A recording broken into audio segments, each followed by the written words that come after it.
You're listening to India Bio Speaks, your one-stop resource for science, news and careers. Welcome everyone to our next installment of Crafting Your Career in Science. In the last episode, we saw the means to research various career paths. In this set of episodes, we will be talking to various science professionals about their work and journey. These interviews will be in the style of informational interviews, which we saw are great tools to connect directly with experts to find out all you wanted to know about a career path, as well as to expand your network. So without delay, let me introduce you to our guest speaker for today, Rajesh Nair, the Principal CEO of Basal Biosolutions, which is a leading distributor associated with market leaders to cater to all research needs. Rajesh has over 19 years of experience in sales in the field of life sciences across geographies. He was the business manager South Asia at Life Technologies for their genetic analysis products. Prior to this, he had a 12-year stint in sales and marketing at Applied Biosystems. He has also had an experience working with microscopy products at Leica Histopathology.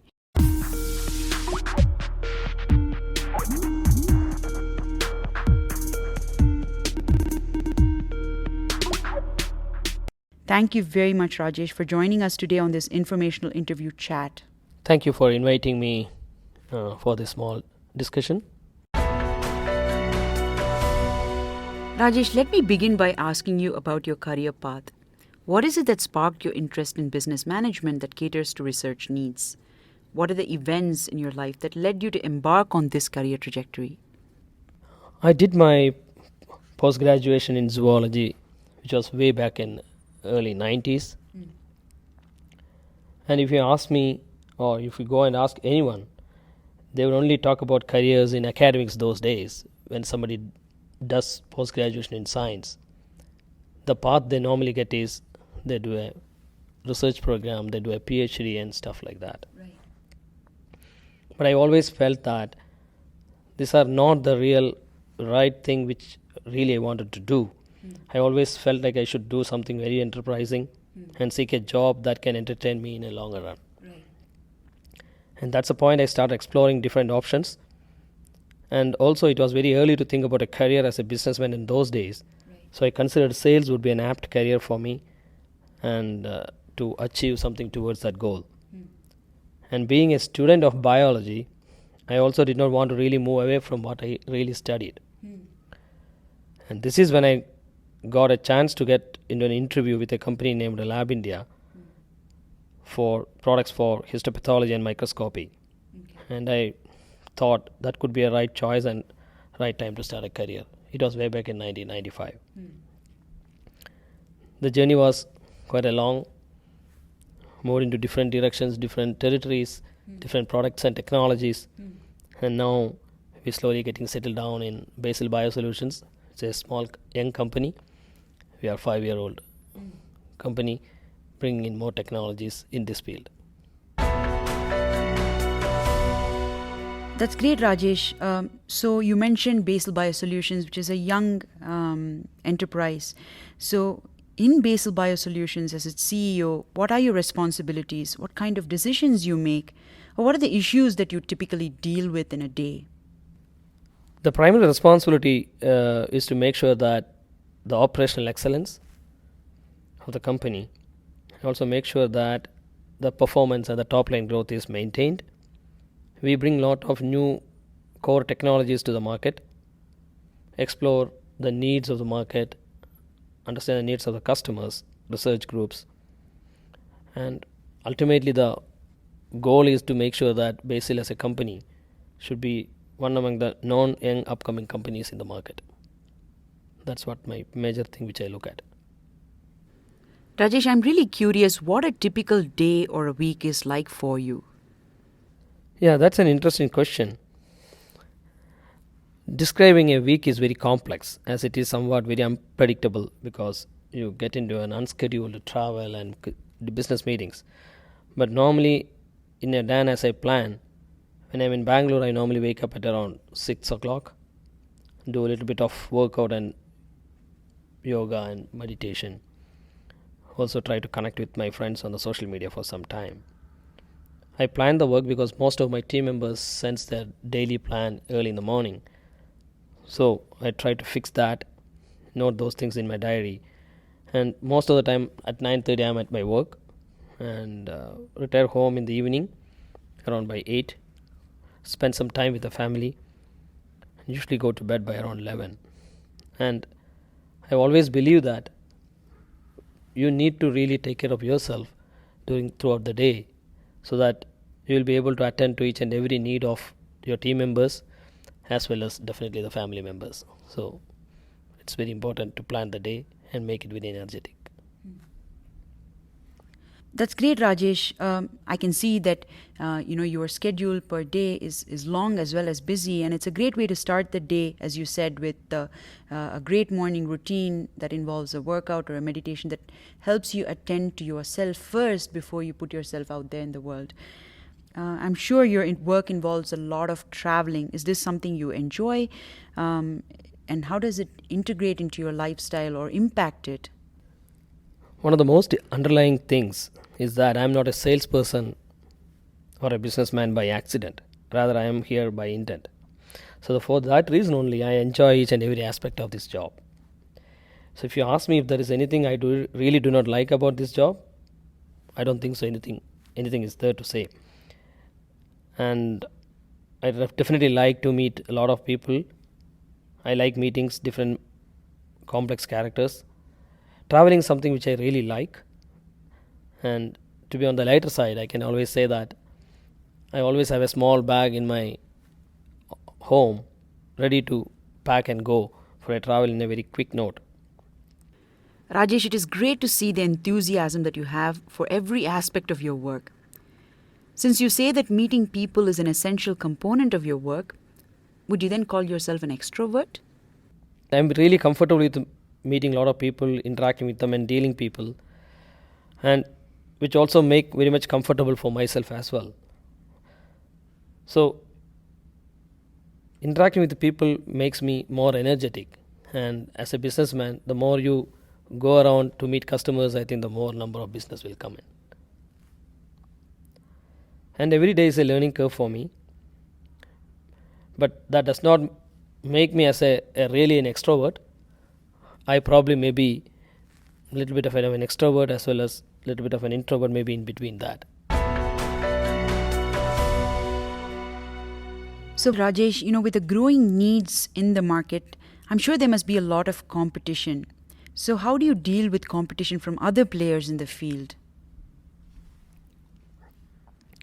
I think the scenario in the market is quite open and very huge and wide. These are two parallel tracks which is going. The opportunities to grow, and simultaneously there are many players coming on the field. And as you know, competition is there in every field, be it research or finance or academics or whatsoever, you name it. We too counter a lot of competition by bringing new technologies. In order to counter the competition, we need to support the existing technologies what we provide to the customer, make sure that we are supporting them very well so that the customer is satisfied. But as a whole, from the industry angle, one of the challenges what here we face is to get the right talent for the right job. And that's a place where like IndiaBiosciences will come in play. And your help is required that you guide a lot of upcoming grads and postgrads, making them aware in their very early stage of their career what are the various options in the industries available and what are the jobs which suits for each and every individual. So organizations like IndiaBioscience doing a great job now. You should ramp up whatever you do today to make sure that give them opportunities to understand there are various options available in the field other than the only one line of academics.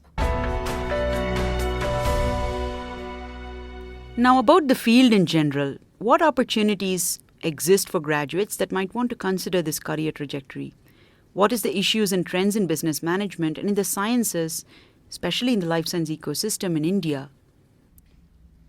When you look at this life sciences market, maybe 20-25 years back, it may be limited to maybe plant science, animal science, ecology, environment, etc., etc.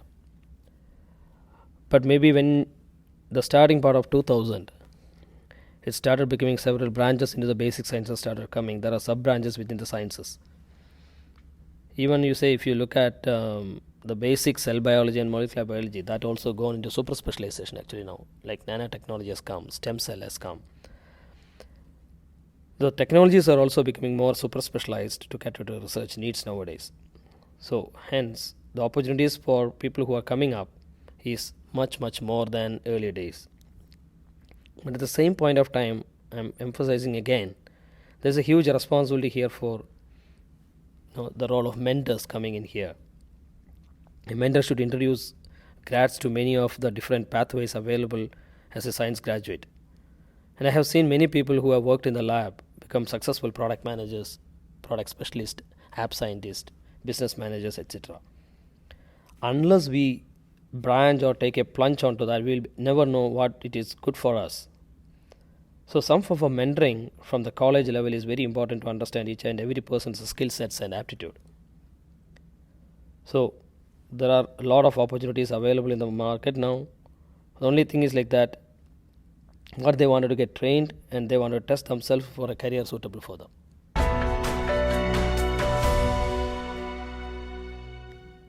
I couldn't agree more. Now you mentioned the different opportunities that exists for a graduate. So coming to how does one prepare for it? What kind of accomplishments tend to get valued in this line of work? What pre-existing experience can one pitch and say, I have these experiences that would matter towards getting a job or would be valued in the job market? I always emphasize on the capacity building, and that should start at the very early stage of one's career. At a very young age, one should identify one's aptitude and work towards building a skill set towards that. For example, there are people who are very good at communications. Some others have very sound technical knowledge. And there are people who can execute certain experiments with very different flair. So navigate your career towards that will be much more easier. And in preparing towards one's goal, the role of education system, especially peers, friends and family, that is also very important. Especially if you look at into the field of sales or business, one should understand how this technology really works and what are the benefits of the technology you are going to cater to your customers. And they should be able to communicate this to the customer. And for instance, I can tell you if somebody is going to sell a pipette, which is the most essential tool in lab. So who should be able to communicate to the customer that the product, the new pipette which he is bringing into the lab, how it differs from what is they're using existing pipette what they are using.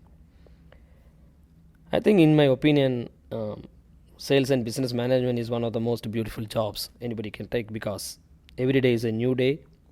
You will not do the same thing the next day mostly, and you travel to different territories and meet and interact with the different kind of people.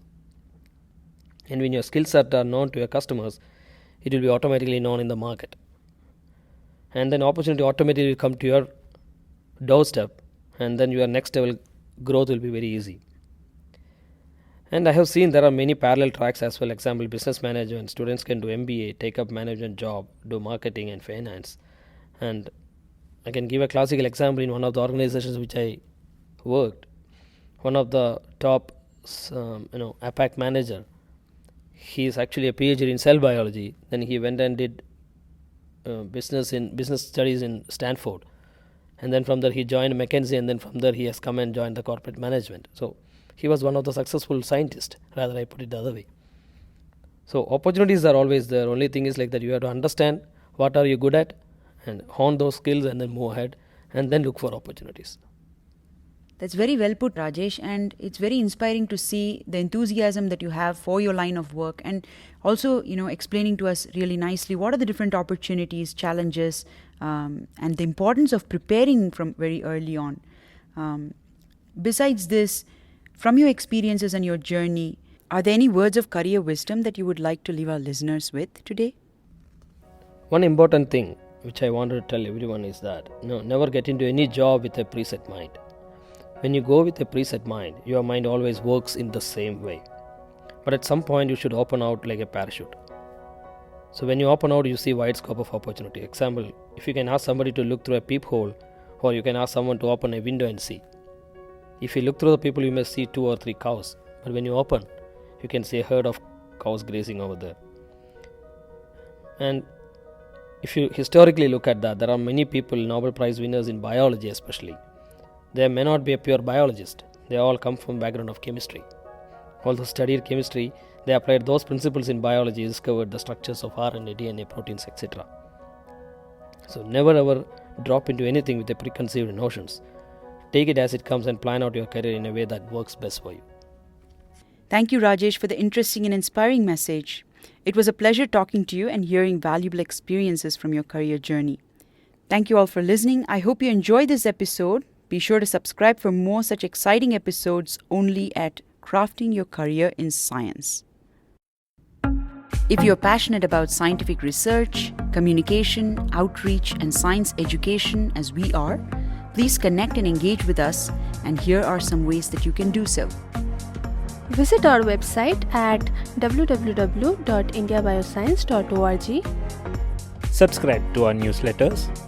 Write for us and join our online discussion forum at discuss.indiabioscience.org.